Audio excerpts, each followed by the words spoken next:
So meron tayong gagawin na power supply. So power supply for class EB.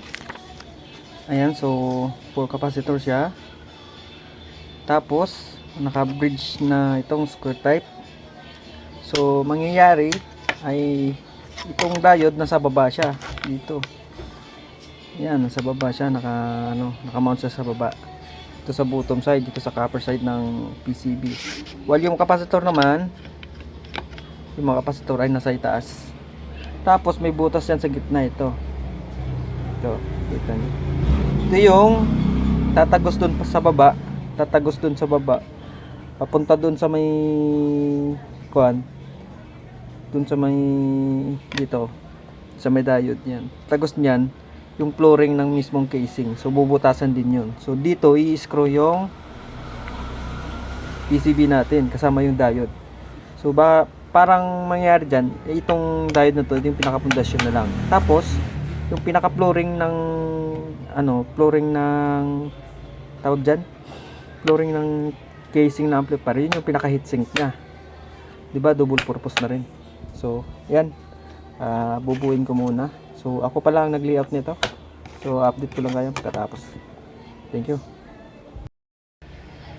Yun, so ito update sa ating ginawang power supply na ginamitan ng square type o metal type na diode.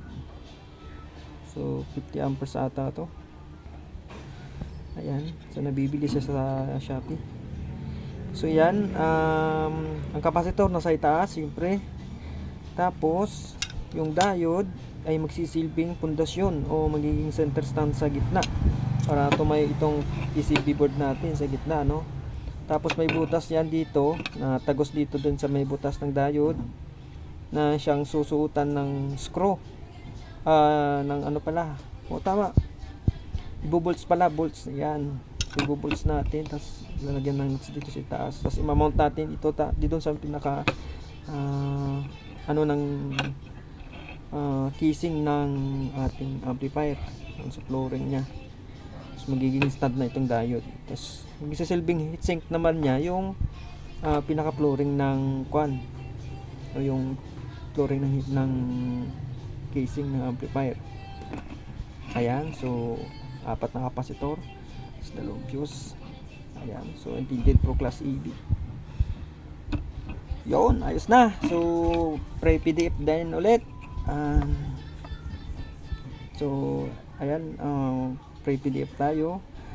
Tapos subscribe nyo ako sa aking YouTube channel. Siyempre tulong na rin sa akin para gasolina sa ating pagsisimula pa lang. So para tuloy-tuloy tayong gumawa ulit ng mga panibagong videos para ganahan naman tayo, no? So ito ay libre lang, siyempre para tulong na rin sa mga gusto mag DIY na wala nang pambili ng siyempre kailangan mag DIY na lang. So ito, malaking pabor na to sa inyo. So huwag mong kalimutan mag-subscribe sa aking YouTube channel, RTLX Electronics lang, likes and subscribes. Thank you. Happy DIY sa lahat.